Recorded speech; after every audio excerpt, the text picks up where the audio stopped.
नमस्कार मित्रांनो, तुमचं सर्वांचं परत एका वीकली चार्ट अनालिसिसच्या व्हिडिओमध्ये मनापासून स्वागत करतो. मित्रांनो, आजचा व्हिडिओ जो आहे ना हा खूप जास्त इम्पॉर्टंट असणार आहे.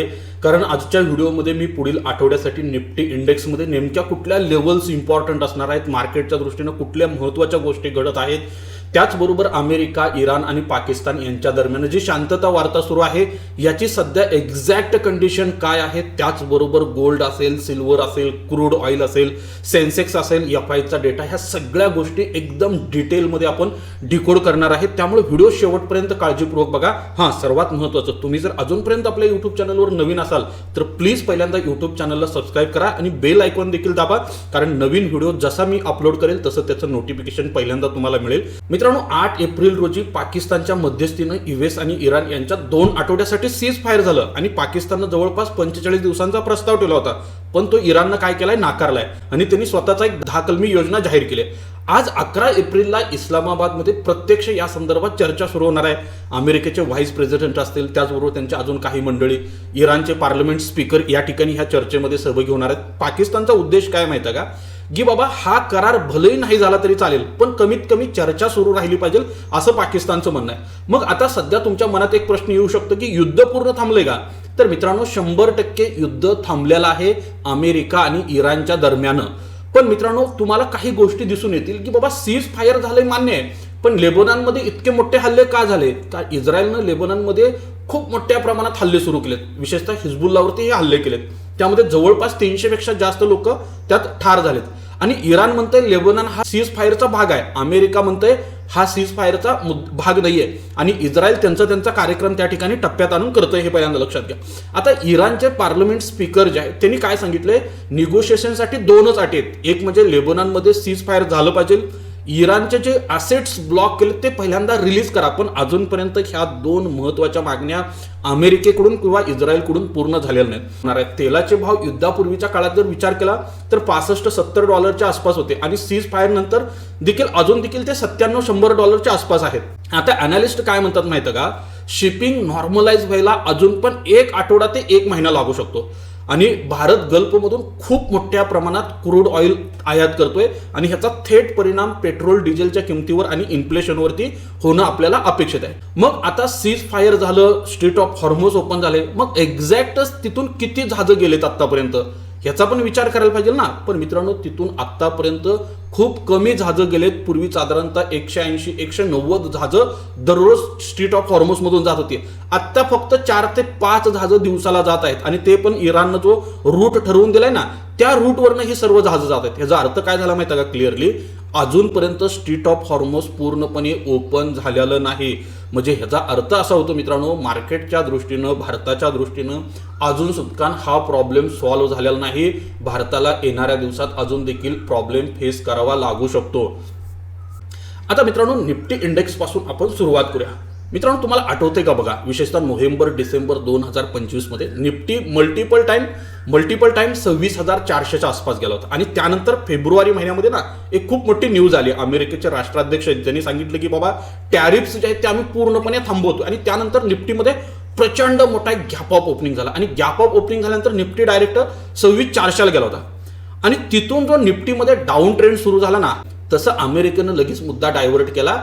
इराण युद्धाच्या पार्श्वभूमीला सुरुवात झाली, आणि तिथून जे मार्केट पडलं ना, निफ्टी 26,400वरून डायरेक्ट 22,400च्या खाली आला होता. म्हणजे हा एक खूप भयानक सेल ऑफ जो आहे तो मार्केटमध्ये काय झाला होता आपल्याला त्यावेळेला बघायला मिळाला होता. मार्केटमध्ये जो टॉप बनला ना, या टॉप पासून निफ्टी इंडेक्समध्ये जवळपास 4,000 पॉईंटचा फॉल आला. पण तुम्ही जर पाठीमागच्या 4-5 दिवसाचा मार्केटचा जर ट्रेंड बघितला निफ्टी इंडेक्सचा, तर तुम्हाला चार्टवर काय दिसतंय हो, निफ्टी इंडेक्सनं जो लो बनवला ना, या लो पासून निफ्टी इंडेक्स जवळपास 2,000 पॉईंट रिकव्हर झालाय. म्हणजे मार्केटला पडायला जिथं 1.5-2-2.5 महिने लागलं, तो पार्ट रिकव्हर करायला फक्त 2 आठवडे सुद्धा पुरेसे आहेत. म्हणजे मार्केटमध्ये ज्या पद्धतीची रिकव्हरी आली ना, मग ही रिकव्हरी खरंच सस्टेनेबल आहे का? मार्केटनं आता इथं बॉटम बनवलं नाही तर इथून मार्केटमध्ये एक बुल रन सुरू होणार आहे का, असं तुमच्या मनात येऊ शकतं. पण मित्रांनो, थोडं सावध व्हा, अलर्ट व्हा, कारण मार्केटमध्ये सध्या अजून पण क्लिअर डाऊन ट्रेंड सुरू आहे. ट्रेंड रिव्हर्सल बिलकुल झालेला नाहीये. ट्रेंड रिव्हर्सलसाठी आवश्यक असणाऱ्या गोष्टी अजूनपर्यंत मार्केटमध्ये घडलेल्या नाहीत, हे पहिल्यांदा लक्षात घ्या. आता मित्रांनो, हा एक टेबल बघा, म्हणजे तुमच्या लक्षात येईल, निफ्टीचा ओआयचा टेबल आहे. आता हा टेबल काय दाखवतोय आपल्याला, आता पाठीमागच्या 4-5 दिवसाचा जर डेटा बघितला तर मार्केटमध्ये शॉर्ट कव्हरिंग होते असं दिसतंय. त्याचबरोबर तुम्ही लास्ट ट्रेडिंग सेशनचा जरी डेटा बघितला तिथं देखील शॉर्ट कव्हरिंग होताना दिसून येते. म्हणजे मार्केटमध्ये जे बियर्स आहेत ना ते त्यांच्या पोझिशन फक्त एक्झिट करत आहेत, पण त्यांनी अजूनपर्यंत फ्रेश लॉंग ॲग्रेसिव्ह मार्केटमध्ये ओपन केलेले नाहीत. आणि विशेषतः मार्च महिन्याचा जर विचार केला तर बहुतेक दिवस ॲग्रेसिव्ह शॉर्ट बिल्डअप झालं होतं. म्हणजे बियर मार्केटमध्ये क्लिअरली डॉमिनंट होते आणि याचमुळं मार्केटमध्ये एक पॅनिक सेलिंग तुम्हाला मार्च महिन्यामध्ये दिसून आलं. पण एप्रिल महिना जसं सुरू झालं तसं काय दिसतंय तुम्हाला? तर मित्रांनो, या ठिकाणी बियर्स जे आहेत ना मार्केटमध्ये वीक होत आहेत, ते थकतायत आणि तिथं शॉर्ट कव्हर होताना तुम्हाला दिसून येत आहेत. म्हणजे ह्याचा अर्थ काय झाला माहिती आहे का मित्रांनो? मार्केटला जर ॲग्रेसिव्ह वरती जायचं असेल तर पुट रायटरकडे कन्व्हिक्शन येणं गरजेचं आहे. ॲग्रेसिव्ह मार्केटमध्ये पुट रायटिंग होणं गरजेचं आहे. आणि ज्यावेळेला पुट रायटरला कन्व्हिक्शन येईल की मार्केट ह्या लेवलच्या खाली जाणार नाही आहे, त्याच वेळेला मार्केटमध्ये बुलिश साईन आपल्याला येताना दिसून येईल. त्यामुळे अजूनपर्यंत मार्केटमध्ये मला तर वैयक्तिक पातळीवरती ॲग्रेसिव्ह पुट रायटिंग दिसलेलं, ब्रॉड बेस्ड ही रॅली बिलकुल नाही. आणि हे सस्टेनेबल आहे का नाही हे देखील सांगता येणार नाही. हां, ही रॅली सस्टेनेबल कधी बनेल माहिती आहे का? आणि ॲग्रेसिव्ह लॉंग बिल्डअप झाल्यानंतर आणि ज्यावेळेला मार्केट ह्या लेवलच्या वरती क्लोज करेल त्यावेळेला मात्र तुम्हाला एक चांगली रॅली काय होऊ शकते मार्केटमध्ये येताना दिसून येऊ शकते. त्याचबरोबर अजून एक मुद्दा मित्रांनो तुम्हाला विचारात घेणं गरजेचं आहे. पार्टिसिपंट वाईज ओवायचा ट्रेंड सध्याला काय आहे मार्केटमध्ये? मित्रांनो, फॉरेन इन्स्टिट्यूशनल इन्व्हेस्टरचा ओपन इंटरेस्टच्या पोझिशन जर बघितल्या तर ते क्लिअरली निगेटिव्ह आहेत. एप्रिल 10ला जर बघितलं तर जवळपास 2,06,227 शॉर्ट पोझिशन अजून पण एफआयच्या ओपन आहेत आणि मार्च महिन्यामध्ये 2,79,000वरती हा आकडा गेला होता. बघा, आता सध्या रिटेलर हेवी लॉंग आहेत, डोमेस्टिक इन्स्टिट्यूशनल इन्व्हेस्टर देखील लॉंग आहेत, प्रोप्रायटरी डेस्क मात्र न्यूट्रल आहेत. पण एका बाजूला retailer, domestic institutional investor long आहेत, एफआय शॉर्ट आहेत. याचा अर्थ क्लिअर होतो मित्रांनो, एफआयज वर्सेस रिटेलरचं मार्केटमध्ये घमासान सुरू आहे. एफआयज मार्केटवर बेरिश आहेत, ते शॉर्ट करतायत आणि रिटेलर मात्र बाय ऑन डीपची स्ट्रॅटेजी या ठिकाणी वापरत आहेत. पण हिस्टॉरिकल जर डेटा बघितला, एफआयचे पैसे खूप मोठे असतात. जेव्हा एफआयज मार्केटवरती हेवी शॉर्ट असतात आणि मार्केट वर जातं तेव्हा एफआयला शॉर्ट कव्हर करावे लागतात. पाठीमागच्या 30 दिवसात एफआयजनी 1,28,663 कोटी रुपयांचं नेट सेलिंग केलंय. एका लास्ट आठवड्याचा जरी विचार केला ना तिथं देखील एफआयजने 20,000 कोटी रुपयांचं सेलिंग केलेलं दिसून येते. हां, 10 एप्रिलला मात्र इंटरेस्टिंग ट्विस्ट आलाय मार्केटमध्ये. एफआयजनी 672 कोटींचं बाईंग केलंय, डीआयजने देखील 410 कोटी रुपयांचं बाईंग केलंय. मग ह्याचा अर्थ काय होतो? एफआयजने पाठीमागच्या 30 दिवसात जवळपास 1,25,00,000 कोटी रुपयांचं विक्री केलंय. मॅसिव्ह सेलिंग आहे, कारण मार्केट इतकं पडलंय सध्याला. डोमेस्टिक इन्स्टिट्यूशनल इन्व्हेस्टरला मार्केट कसं तरी सांभाळून ठेवलंय.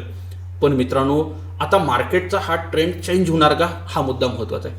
कारण लास्ट ट्रेडिंग सेशनला एफआयज नेट बाहेर झाले, हे खूप महत्वाचं आहे. जर इथून एफआयचं सेलिंग जरी थांबलं तरी 1 महिन्याच्या आत मार्केट 26,000च्या वरती जाऊ शकतं, हे पहिल्यांदा लक्षात घ्या. त्यामुळे ह्या डेटाकडे थोडं तुम्हाला लक्ष ठेवणं देखील गरजेचं आहे. आणि एफआयजला अजून देखील इंडियाचं व्हॅल्युएशन एक्सपेन्सिव्ह वाटतं, हे पहिल्यांदा लक्षात. आणि सर्वात महत्वाचं, ग्लोबल मार्केटमध्ये पूर्ण अनसर्टनिटी आहे. पण एक गोष्ट लक्षात ठेवा, जेव्हा जेव्हा एफआयजने एक्स्ट्रीमली सेलिंग केले ना त्यानंतर मार्केट पुढल्या 6 ते 12 महिन्यात बॉटम बनवतं. इव्हन तुम्ही कोविडमध्येचा डेटा बघा, रशिया युक्रेनचा डेटा बघा, म्हणजे याचा अर्थ मार्केट बॉटमच्या खूप जवळ आहे सध्याला. त्यामुळं या ठिकाणी ॲज अ रिटेल इन्व्हेस्टर म्हणून तुम्हाला म्युच्युअल फंडच्या माध्यमातून, गोल्ड ईटीएफच्या माध्यमातून, इंडेक्स ईटीएफच्या माध्यमातून मार्केटमध्ये स्वतःच्या पोझिशन लॉंग करणं गरजेचं आहे. आणि मित्रांनो, तुम्ही जर अजूनपर्यंत म्युच्युअल फंडमध्ये इन्व्हेस्टमेंटला सुरुवात केली नसेल आणि तुम्हाला जर त्यासाठी माझ्याकडून काही मदत लागत असेल तर दिलेल्या नंबरला कधीही कॉल करा, तुम्हाला यासाठी पूर्ण माझ्याकडून मार्गदर्शन केलं जाईल. बघा मित्रांनो, मार्केटमध्ये पैसा कुणाचा बनतो? ज्या व्यक्तीला मार्केटमध्ये नॉलेज आहे, ज्या व्यक्तीला मार्केटमध्ये कधी बाईंग करायचं, कशाचं बाईंग करायचं आणि त्यातलं प्रॉफिट कधी बुक करायचं हे माहीत असतं ना, ती व्यक्ती मार्केटमध्ये पैसा बनवते. मित्रांनो, आपला स्विंग ट्रेडिंगचा कोर्स, प्रोफेशनल ट्रेडर कोर्स तुम्ही एकदा चेकआउट करा, म्हणजे तुमच्या लक्षात येईल आपल्याला शिकणं किती गरजेचं आहे. तर बाजारबुल ॲप प्ले स्टोअरला जाऊन इन्स्टॉल करा, तिथं सर्व माहिती तुम्हाला दिलेली आहे. आता आपण वळूया कमॉडिटीकडे. सिल्वर. मित्रांनो, सिल्वरमध्ये एक मॅसिव्ह रॅली आली होती, खूप मॅसिव्ह रॅली आली होती. आणि आता सिल्वर जर सध्याला बघितलं तुम्ही तर एका अशा लेवलला ट्रेड करतंय सिल्वर, ज्या ठिकाणी मला वाटतं की तुम्ही प्रत्येकाने ॲक्युमुलेशन करायला पाहिजे, ईटीएफच्या माध्यमातून इन्व्हेस्टमेंट करायला पाहिजे. कमीत कमी 10% ॲलोकेशन तुम्ही सिल्वर ईटीएफला द्या, कारण सिल्वर देखील गरिबांचं सोनं म्हटलं जातंय.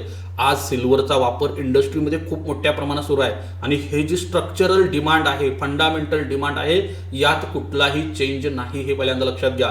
सिल्वर $121 गेलं होतं, तिथून सिल्वरमध्ये प्रॉफिट बुकिंग झालं नाही असं नाही, जवळपास 40-45% पण आता सध्या सिल्वर जर बघितलं तर ते 70-75च्या झोनच्या आसपास सपोर्ट घेत आहे. त्याचबरोबर ग्लोबल अनसर्टन्टिटी कमी होईल. तसं गोल्डमध्ये प्रॉफिट बुकिंग होऊ शकतं. आणि गोल्डमध्ये अजून एक रिस्क आहे. काय रिस्क माहिती आहे का? काही सेंट्रल बँक सध्या गोल्ड विकत आहेत. ज्या पद्धतीनं सेंट्रल बँकेने 3 ते 4 वर्ष गोल्डची खरेदी केली, त्यानंतर 1 ते 2 वर्ष किंवा काही महिने गोल्डचे जर सेलिंग केलं सेंट्रल बँकेने, तर मात्र डिमांड सप्लाय खूप वाढू शकते मार्केटमध्ये गोल्डची. त्यामुळे गोल्डमध्ये प्रॉफिट बुकिंग होऊ शकतं, नाही असं नाही. पण मला वाटतं की गोल्ड देखील तुमच्या पोर्टफोलिओमध्ये असलं पाहिजे. 10 ते 15% ॲलोकेशन हे कंपल्सरी पाहिजे. मग तुम्ही ते SGPच्या माध्यमातून द्या किंवा गोल्ड ETFच्या माध्यमातून द्या. तुम्हाला हेज करण्यासाठी तुमच्या पोर्टफोलिओला ते बेस्ट आहे. त्यामुळे हा चार्ट काळजीपूर्वक बघा आणि यानुसार यावरती देखील लक्ष ठेवा. आता क्रूड ऑइल, क्रूडचा चार्ट काय सांगतोय मित्रांनो? क्रूड ऑइल 2022 मध्ये $120 हाय बनवत होता. तिथून कंटिन्यू क्रूड ऑइलमध्ये एक डाऊन ट्रेंड सुरू होता. 2025 मध्ये जवळपास $56 लो बनवला. ह्या युद्धामुळे अमेरिका इराण इस्रायलच्या युद्धामुळे एक स्पाइक आली आणि त्यानंतर हे क्रूड ऑइल जवळपास $112 जाऊन पोहोचलं. आता सध्या जर बघायला झालं तर ते $100च्या आसपास ट्रेड करत आहे. आता क्रूड ऑइलमध्ये स्पाइक का आली तर जिओपॉलिटिकल टेन्शन, सप्लाय डिस्टर्बन्स आहे, मिडल ईस्टमधलं टेन्शन आहे. भारताचा जर विचार केला तर सगळ्यात इम्पॉर्टंट आपल्यासाठी क्रूड ऑइलच आहे. क्रूड ऑइल शिवाय आपलं पान देखील हालत नाही हे पहिल्यांदा लक्षात घ्या. आता क्रूड ऑइल काय करतं हे बघावं लागेल. बघा मित्रांनो, स्ट्रेट ऑफ हॉर्मस ओपन झालंय, काही प्रमाणात शिप जात आहेत, पण ते सगळं नॉर्मल व्हायला अजून 1 महिना लागणार आहे. म्हणजे ज्यावेळेला अर्थव्यवस्थेमध्ये 2 ते 3 महिने हा शॉक बसतो क्रूड ऑइलचा, त्याचा इम्पॅक्ट पुढल्या 6 महिन्यात राहतो. म्हणजे पुढलं 6 महिने थोडं चॅलेंजिंग जे आहे ते इंडियाच्या इकॉनॉमीसाठी असणार आहेत हे पहिल्यांदा लक्षात घ्या.